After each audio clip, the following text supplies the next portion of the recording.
पाक फौज की मुल्की मौशी इस्तेहकाम की कोशिशें रंग न लगी। Army chief general Asim Munir की यकीन दहानियों पर ताजिर बरादरी के चेहरे खिल उठे हैं। ताजिर रहनुमाओं के मुताबिक फौज ने दहशतगर्दी के साथ साथ करप्शन, स्मगलिंग, डॉलर जखेरा करने वालों और कब्जा माफिया के खिलाफ भी कार्रवाइयों के लिए कमर कस ली है।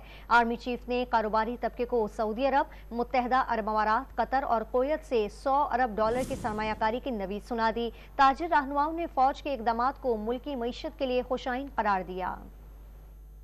Army chief general Asim Munir से मुलाकात के बाद कराची और लाहौर के कारोबारी तबके का एतमाद बहाल होने लगा। मुलाकात में शरीक ताजिर रहनुमाओं के मुताबिक आर्मी चीफ ने मुआशी बहाली के लिए टास्क फोर्स बनाने, मनी एक्सचेंज कंपनियों को टैक्स नेट में लाने और एक्सचेंज रेट में शफाफियत लाने की यकीन दहानी करा दी। मुलाकात में आर्मी चीफ ने बताया कि सऊदी अरब और मुत्तहदा अरब अमारात ने $25 अरब की सरमायाकारी की यकीन दहानी कराई है। ताजिर बिरादरी के मुताबिक जनरल आसिम मुनीर ने कतर और कुवैत से भी $25 अरब की सरमायाकारी की उम्मीद जाहिर की। सिपह सलार ने बताया कि सऊदी क़यादत ने पाकिस्तानी ब्यूरोक्रेसी को सरमायाकारी में रुकावट करार देते हुए उन्हें कंट्रोल करने का भी मुतालबा किया। सदर FPCCI इरफान इकबाल शेख ने DGTV चैनल को इंटरव्यू में मुलाकात को खुशगवार हवा का झोंका करार देते हुए वाज़ेह किया कि फौज ने मुल्क से करप्शन, जमीनों पर कब्जे और स्मगलिंग की खात्मे के लिए टास्क फोर्स बना दी है। लाहौर चैम्बर ऑफ कॉमर्स के सदर काशिफ अनवर ने आर्मी चीफ से मुलाकात के बाद डॉन न्यूज से गुफ्तगू में डॉलर जखीरा करने वालों को खबरदार कर दिया। डॉलर का फर्क है इंटरबैंक का, क्योंकि जब तक वो नहीं खत्म होगा तब तक आपके मुल्क के अंदर फॉरेन डायरेक्ट इन्वेस्टमेंट नहीं आएगी। Chief of the army staff बहुत कंसर्न है इन तमाम इश्यूज से,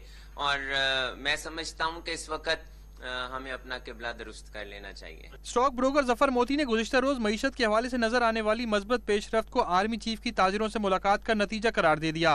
पॉजिटिव पैगाम दिया है और इसी की वजह से आप कैपिटल मार्केट का टर्न अराउंड देख रहे हो, क्योंकि ये मैसिव इन्वेस्टमेंट की बातें अब हो रही हैं और मईशत बचाने की बातें हो रही हैं, स्मगलिंग को ख़त्म करने की बात कर रहे हैं, जो हम बजट के टाइम पे आपको बोलते थे।